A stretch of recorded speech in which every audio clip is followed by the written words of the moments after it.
జై జయ శంకర హరహర శంకర. పరమాచార్య స్వామి వారి దర్శనానికి ఒకరోజు మధ్య వయస్కుడైన ఒక పెద్దాయన వచ్చారు. అతను చూడడానికి చాలా దిగాలుగా ఉన్నాడు. అతని కుమారుడు మంచి ఉద్యోగంలో ఉన్నాడు, చాలా మంచి సంపాదన. అయినా ఇంటికి ఒక్క పైసా కూడా రాదు. ఇంటికి వెళ్లే దారిలోనే అంతా అయిపోతుంది. గిండి రేస్ కోర్సులో గుర్రపు పందాల్లో మొత్తం పోగొట్టుకుంటాడు. కొన్నిసార్లు కార్యాలయం డబ్బును కూడా దీనికోసం ఉపయోగిస్తాడు. అతని గౌరవం కాపాడడానికి అతని అధికారులకు నేను డబ్బు కడుతుంటాను పెరియవా. వాడి సంసారం కూడా సవ్యంగా లేదు. ఆ గుర్రపు పందాలు వాణ్ణి దయ్యంలాగా పట్టుకున్నాయని స్వామివారి ముందు వాపోయాడు. మహాస్వామివారు వారి అబ్బాయి గురించి మరికొన్ని వివరాలు అడిగి తెలుసుకున్నారు. ఆ పెద్దాయనను అనునయించి ఇంటికి పంపించారు.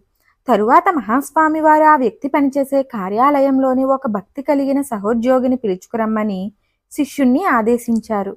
ఒక వ్యక్తిని తీసుకువచ్చాడు ఆ శిష్యుడు.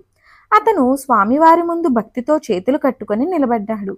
మీ కార్యాలయం దగ్గరున్న పోలీస్ స్టేషన్కు వెళ్ళి అనధికారికంగా ఒక రక్షక భటుణ్ణి మీ కార్యాలయానికి రమ్మని చెప్పు.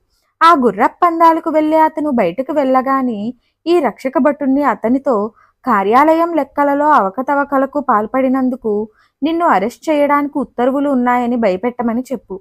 ఇలా చెయ్యమని నేను చెప్పానని ఆ రక్షక భటుడికి చెప్పు అని స్వామివారు ఆ సహోద్యోగిని ఆదేశించారు. పరమాచార్య స్వామివారి ఆజ్ఞానుసారమే అన్నీ జరిగాయి.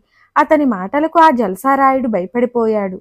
నిన్ను ఇంకొకసారి రేస్ కోర్స్ దగ్గర చూశానంటే అదే నీకు అరెస్ట్ వారెంట్ అని గట్టిగా మందలించి వెళ్ళిపోయాడు ఆ రక్షక భటుడు. ఆనాటి నుండి ఆ యువకుడు గిండి అనే పదం వింటేనే భయపడిపోయేవాడు. ఇది మహాస్వామివారి ఆక్షేపణ లేక దయా? అపార కరుణా సింధుం జ్ఞానదం శాంతరూపిణం శ్రీ చంద్రశేఖర గురుం ప్రణమామి ముదాన్వహం.